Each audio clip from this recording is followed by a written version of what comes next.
Hi കൂട്ടുകാരെ, PSC knowledge മിഷൻ്റെ ഏറ്റവും പുതിയ വീഡിയോയിലേക്ക് ഏവർക്കും സ്വാഗതം. ഇന്ന് നമ്മൾ ചർച്ച ചെയ്യാൻ പോകുന്നത് LPSA സൈക്കോളജി ക്വസ്റ്റ്യൻസ് ആണ്. കൂടാതെ നമ്മുടെ ചാനൽ ആരെങ്കിലും പുതിയതായിട്ടാണ് കാണുന്നതെങ്കിൽ കൂട്ടുകാർ ചാനൽ ഒന്ന് സബ്സ്ക്രൈബ് ചെയ്യണേ. ഈ വീഡിയോയുടെ അഭിപ്രായങ്ങൾ കമൻറ്റായി അറിയിക്കുകയും ചെയ്യണം. നമുക്ക് ആദ്യത്തെ ചോദ്യത്തിലേക്ക് പോകാം. താഴെ പറയുന്ന സൂചനകളിലൂടെ മനഃശാസ്ത്ര ചിന്തകനെ കണ്ടെത്തുക. വ്യവഹാര മനഃശാസ്ത്ര ശാഖയ്ക്ക് ശക്തമായ അടിത്തറ നൽകി ചുവന്ന ബൾബ് കത്തിയ ഉടനെ ആടിൻ്റെ കാലിൽ ഷോക്ക് നൽകിക്കൊണ്ടുള്ള പരീക്ഷണം നടത്തി. സ്വന്തം കുഞ്ഞ് ആൽബർട്ട് ഒരു വെളുത്ത എലിയെ തൊടാൻ ശ്രമിക്കുമ്പോൾ ഭീതിജനകമായ ശബ്ദം കേൾപ്പിച്ച് പരീക്ഷണം നടത്തി.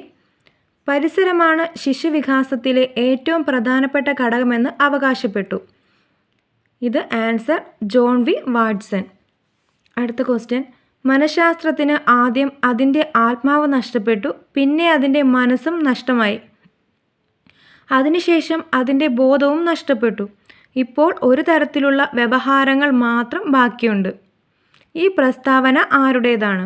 Answer RS Woodworth. അടുത്ത ക്വസ്റ്റ്യൻ. വളർച്ച, വികാസം എന്നിവയെക്കുറിച്ചുള്ള താരതമ്യ പഠനങ്ങളിൽ ശരിയായവ ഏതാണ്? വളർച്ച പാരിമാണികമാണ്, വികാസം ഗുണാത്മകമാണ്. വളർച്ച പരിപക്വനത്തെയും പഠനത്തെയും ആശ്രയിക്കുന്നു, വികാസം പരിപക്വനത്തെയും പഠനത്തെയും ആശ്രയിക്കുന്നില്ല. വളർച്ചയിലുണ്ടാകുന്ന മാറ്റങ്ങൾ നേരിട്ട് നിരീക്ഷിക്കാനും മാപനം ചെയ്യാനും സാധിക്കുന്നു. വികാസഫലമായി ഉണ്ടാകുന്ന മാറ്റങ്ങൾ പലതും നിരീക്ഷിക്കാനോ അളക്കുവാനോ കഴിയുന്നില്ല. ഇതിൽ ആൻസർ എന്ന് പറയുന്നത് 1, 3, 4 ശരി. അടുത്ത ക്വസ്റ്റ്യൻ. അമലയും കമലയും കാട്ടിൽ ചെന്നായ്ക്കൾ വളർത്തിയ കുട്ടികളായിരുന്നു. ബംഗാളിലെ ഒരു വനത്തിൽ നിന്നാണ് ഇവരെ വീണ്ടെടുത്തത്. അന്ന് അവർക്ക് യഥാക്രമം 2ഉം 9ഉം വയസ്സായിരുന്നു. ആ സമയത്ത് അവരുടെ പ്രവർത്തികളെല്ലാം ചെന്നായ്ക്കളേതുപോലെ ആയിരുന്നു. അമലയാകട്ടെ ആശുപത്രിയിൽ വെച്ച് മരിച്ചു. കുറച്ച് ദിവസം കൊണ്ട് കമലയെ മനുഷ്യക്കുട്ടികളെ പോലെയാക്കാൻ കഴിഞ്ഞു. ഇവിടെ വ്യക്തമാക്കുന്ന ശിശുവികാസത്തെ സ്വാധീനിക്കുന്ന ഘടകം ഏതാണ്? ആൻസർ പരിസ്ഥിതി. അടുത്ത ക്വസ്റ്റ്യൻ. എറിക്സൺ ഏത് പ്രായഘട്ടത്തിലെ ശിശുവികാസത്തിൻ്റെ സവിശേഷതയായിട്ടാണ് നേതൃത്വ ഗുണം, കുറ്റബോധം ചൂണ്ടിക്കാട്ടുന്നത്? ആൻസർ 3 വയസ്സ് മുതൽ 6 വയസ്സ് വരെ. അടുത്ത ക്വസ്റ്റ്യൻ. വൈജ്ഞാനിക ഭൂപടം എന്ന ആശയം മുന്നോട്ട് വെച്ച മനഃശാസ്ത്ര ചിന്തകൻ ആര്? Answer Tolman. അടുത്ത ക്വസ്റ്റ്യൻ. താഴെ പറയുന്നവയിൽ അഭിപ്രേരണ സൃഷ്ടിക്കുന്നതിനുള്ള മാർഗങ്ങളിൽ പെടുന്നവ ഏതാണ്? പ്രശംസ, അംഗീകാരം, സമ്മാനം ഇവയെല്ലാം.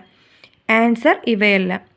അടുത്ത ക്വസ്റ്റ്യൻ. പാലക്കാട് UP സ്കൂളിലെ 7ാം ക്ലാസ്സിലെ അധ്യാപകനായ ശിവപ്രസാദ് ക്ലാസ്സിലെ മഹാകുസൃതിയായ ആദിത്യൻ്റെ പ്രവർത്തികൾ വെച്ചുകൊണ്ട് ആ ക്ലാസ്സിനെ മൊത്തം അധിക്ഷേപിക്കാറുണ്ട്. അധ്യാപകൻ്റെ കാർക്കശ്യ സ്വഭാവത്തിന് വിധേയനായ ആദിത്യൻ എല്ലാ അധ്യാപകരോടും വിദ്യാലയത്തോട് തന്നെയും നിഷേധാത്മക സ്വഭാവം വെച്ചു പുലർത്തുന്നു. ഇവിടെ ഒരുപോലെയുള്ള വ്യത്യസ്ത ചോദനങ്ങളെ വേർതിരിക്കാൻ കഴിയാതെ എല്ലാത്തിനോടും ഒരേപോലെ പ്രതികരിക്കുന്ന പ്രവണതയാണ് കാണുന്നത്. ഈ പ്രക്രിയയ്ക്ക് പാവ്ലോ കൊടുത്ത പേരെന്ത്? ആൻസർ ചോദക സാമാന്യവൽക്കരണം. അടുത്ത ക്വസ്റ്റ്യൻ. താഴെ പറയുന്ന പ്രസ്താവനകളെ വിലയിരുത്തുക. അനേകം കുട്ടികളുള്ള ഒരു ക്ലാസ്സിൽ ഓരോ കുട്ടിയെയും ഓരോ ബോധന യൂണിറ്റായി പരിഗണിച്ചുകൊണ്ട് ഓരോ കുട്ടിയിലും അധ്യാപകൻ്റെയോ അധ്യാപകൻ നിയോഗിക്കുന്ന വ്യക്തിയുടെയോ സവിശേഷമായ ശ്രദ്ധ പതിയും വിധം നടത്തുന്ന ബോധനത്തെ വ്യക്തിഗത ബോധന സമ്പ്രദായം എന്ന് വിളിക്കുന്നു. FS കെല്ലർ, JC ശർമ്മ തുടങ്ങിയവർ 1963 രൂപം കൊടുത്ത ഒരു സമ്പ്രദായമാണിത്. ഇത് ഡാൾട്ടൺ പ്ലാൻ എന്നറിയപ്പെടുന്നു. ഇതിലെ ആൻസർ 1ഉം 2ഉം ശരിയും 3 തെറ്റുമാണ്. അടുത്ത ക്വസ്റ്റ്യൻ. അധ്യാപികയായ നന്ദന കൃഷ്ണ ബ്ലാക്ക് ബോർഡിൽ എഴുതുമ്പോൾ പ്രധാന വാക്കുകൾക്കിടയിൽ വരയിടാറുണ്ട്. മാത്രമല്ല ബോർഡിലോ ചാർട്ടിലോ എഴുതുമ്പോൾ ഓരോ ഭാഗത്തും പ്രത്യേക നിറം ഉപയോഗിച്ചാണ് എഴുതാറുള്ളത്. ഇവിടെ യഥാർത്ഥ പശ്ചാത്തലത്തിൽ നിന്ന് ഉദ്ദേശിക്കുന്ന പദങ്ങളെ എടുത്തുയർത്തുന്നതിന് വേണ്ടിയാണ് അധ്യാപിക ഈ രീതി സ്വീകരിക്കുന്നത്. ഗസ്റ്റാൾട്ട് നിയമത്തിലെ ഈ പ്രത്യേകത ഏത് പേരിൽ അറിയപ്പെടുന്നു? ആൻസർ എന്ന് പറയുന്നത് രൂപ പശ്ചാത്തല ബന്ധം. അടുത്ത ക്വസ്റ്റ്യൻ, താഴെ പറയുന്ന വിദ്യാഭ്യാസ ദർശനങ്ങളുമായി ബന്ധപ്പെട്ടിരിക്കുന്ന വിദ്യാഭ്യാസ ചിന്തകനെ കണ്ടെത്തുക. നല്ലൊരു വീടാണ് ഏറ്റവും നല്ല വിദ്യാലയം, കാരണം അത് സ്നേഹത്തിൻ്റെയും സഹകരണത്തിൻ്റെയും കേന്ദ്രമാണ്. വീടുകൾക്ക് വേണ്ടതെല്ലാം കൊടുക്കാൻ കഴിയാത്തതുകൊണ്ട് വിദ്യാലയങ്ങൾ ആവശ്യമാണ്. വ്യക്തിയുടെ ശക്തികളുടെ സംയോജിത വികാസമാണ് വിദ്യാലയത്തിൻ്റെ ലക്ഷ്യം. അധ്യാപനം നൈപുണ്യം, വേണ്ട പ്രവൃത്തിയും സാൽമാർഗ്ഗ ജീവനവുമാണ്. Answer Pestalozzi. അടുത്ത ക്വസ്റ്റ്യൻ, നാം വിജയപരാജയങ്ങൾക്ക് 4 തരത്തിൽ കാരണം കണ്ടെത്തുന്നുവെന്ന് വെഗ്നർ. വ്യക്തിയുടെ ശ്രമം, വ്യക്തിയുടെ കഴിവ്, നിയുക്ത ജോലിയുടെ കാഠിന്യം, ഭാഗ്യം എന്നിങ്ങനെ. ഇതേക്കുറിച്ച് വെഗ്നർ വികസിപ്പിച്ചെടുത്ത സിദ്ധാന്തം ഏത്? അതിലെ ആൻസർ ആരോപ സിദ്ധാന്തം. അടുത്ത ക്വസ്റ്റ്യൻ, വിദ്യാഭ്യാസ പരിപാടികൾ ആസൂത്രണം ചെയ്യാനും നടപ്പിലാക്കാനും അവയ്ക്ക് വേണ്ട ദിശാബോധം നൽകാനും സ്ഥാപിതമായിട്ടുള്ള വിദ്യാഭ്യാസ ഏജൻസികളിൽ പെടാത്തവ ഏത്? യൂണിവേഴ്സിറ്റി ഗ്രാൻഡ് കമ്മീഷൻ, വിദ്യാഭ്യാസ ഗവേഷണ പരിശീലന ദേശീയ council, national assessment and accreditation council, school supporting group. Answer school supporting group. അടുത്ത ക്വസ്റ്റ്യൻ, സൂചനകളിലൂടെ ഒളിഞ്ഞിരിക്കുന്ന പഠനത്തെ സംബന്ധിച്ച രേഖ കണ്ടെത്തുക. ഒന്നോ അതിലധികമോ മേഖലകളെ അധ്വാനവും പുരോഗതിയും നേട്ടവും കാണിക്കുന്ന വിദ്യാർത്ഥികളുടെ പ്രവർത്തനങ്ങളുടെ ശേഖരണം. ഇത് ഒരു ബുക്കിൻ്റെയോ ഫോൾഡറിൻ്റെയോ ഫയലിൻ്റെയോ രൂപത്തിൽ തയ്യാറാക്കാം. നോട്ടുകൾ, വർക്ക്ഷീറ്റുകൾ, അസൈൻമെൻറ്റുകൾ, പ്രോജക്റ്റുകൾ തുടങ്ങിയവയെ എല്ലാം ഇതിൽ ഉൾപ്പെടുത്താം. ഒരു പ്രത്യേക കാലഘട്ടത്തിലെ കുട്ടികളുടെ നിലവാരത്തിൻ്റെ സമഗ്രമായ ചിത്രം ഇതിലൂടെ ലഭിക്കും. Answer portfolio. അടുത്ത ക്വസ്റ്റ്യൻ, ഒരു ഇലക്ട്രിക് മോട്ടറിൻ്റെ പ്രവർത്തന തത്വങ്ങളും പ്രധാന ഭാഗങ്ങളും മറ്റും ക്ലാസ്സിലിരുന്ന് പഠിച്ച് അതുമായി ബന്ധപ്പെട്ട എല്ലാ ചോദ്യങ്ങൾക്കും ഉത്തരം പറയുന്ന ജയകൃഷ്ണന് തൻ്റെ വീട്ടിലെ ഫാനിൻ്റെ ഇലക്ട്രിക് മോട്ടോർ തകരാറിലായപ്പോൾ അത് പരിഹരിക്കാൻ കഴിയാതെ വരുന്നു. അതേസമയം ഇത്തരം അക്കാദമിക പഠനമില്ലാത്ത ഒരു ഇലക്ട്രിക് വർക്ക്ഷോപ്പിലെ ജീവനക്കാരന് അത് നിമിഷങ്ങൾക്കകം ശരിയാക്കാൻ കഴിയുന്നു.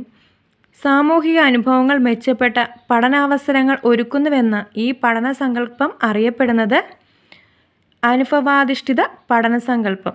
ആൻസർ അനുഭവാധിഷ്ഠിത പഠനസങ്കല്പം. അടുത്ത ക്വസ്റ്റ്യൻ, കൗൺസിലിംഗ് നൈതികതയുമായി ബന്ധപ്പെട്ട വസ്തുക്കളിൽ ശരിയായവ ഏതെല്ലാം? പെരുമാറ്റത്തിൽ ഉയർന്ന നിലവാരം പുലർത്തുക, കൗൺസിലർക്ക് സ്വയം തീർക്കാനാകാത്ത പ്രശ്നങ്ങൾ വിദഗ്ധ സഹായത്തോടെ പരിഹരിക്കുക, കൗൺസിലിൽ അർപ്പിക്കുന്ന വിശ്വാസ്യത കാത്തുസൂക്ഷിക്കാൻ കൗൺസിൽ ബാധ്യസ്ഥനാവുക. ആൻസർ ഇവയെല്ലാം. അടുത്ത ക്വസ്റ്റ്യൻ, വ്യക്തിബന്ധങ്ങളെയും വ്യക്തികൾ തമ്മിലുള്ള വ്യവഹാരങ്ങളെയും ആധാരമാക്കി എറിക് ബേണിൻ്റെ ആശയങ്ങളെ അടിസ്ഥാനമാക്കി രൂപപ്പെടുത്തിയ സിദ്ധാന്തം ഏതു പേരിൽ അറിയപ്പെടുന്നു? ആൻസർ വിനിമയ വിശകലനം. അടുത്ത ക്വസ്റ്റ്യൻ, വസ്തുക്കളുടെ സ്ഥാനനിർണയം നടത്തുന്നതിനും ഭാവനയിൽ കാണുന്നതിനും മനോചിത്രണം നടത്തുന്നതിനും ഒന്നിൻ്റെ സാന്നിധ്യത്തിലും അസാന്നിധ്യത്തിലും അതിൻ്റെ സവിശേഷതകൾ രൂപാന്തരം ഉണ്ടാകുന്നത് പോലുള്ള അവസ്ഥ എന്നിവ മനസ്സിലാക്കി പ്രവർത്തിക്കുന്നതിനുള്ള ബഹുമുഖ ബുദ്ധിയുടെ ഒരു ഘടകം. ആൻസർ ദൃശ്യ സ്ഥലപര ബുദ്ധി. അടുത്ത ക്വസ്റ്റ്യൻ, മറവിയെക്കുറിച്ചുള്ള സിദ്ധാന്തങ്ങളിൽ ഉൾപ്പെടാത്തത് ഏത്? നിരുപയോഗ സിദ്ധാന്തം, പ്രതിപ്രവർത്തിക സിദ്ധാന്തം, അനുഭവാധിഷ്ഠിത പഠന സിദ്ധാന്തം, ദമന സിദ്ധാന്തം. ആൻസർ അനുഭവാധിഷ്ഠിത പഠന സിദ്ധാന്തം. അടുത്ത ക്വസ്റ്റ്യൻ, സ്വയം പഠനത്തിന് ഊന്നൽ നൽകിക്കൊണ്ടും പ്രബലന സിദ്ധാന്തത്തിൻ്റെ പ്രായോഗിക സിദ്ധാന്തങ്ങൾ പ്രയോജനപ്പെടുത്തിക്കൊണ്ടും സ്കിന്നർ ആവിഷ്കരിച്ച പഠനരീതി ഏതാണ്?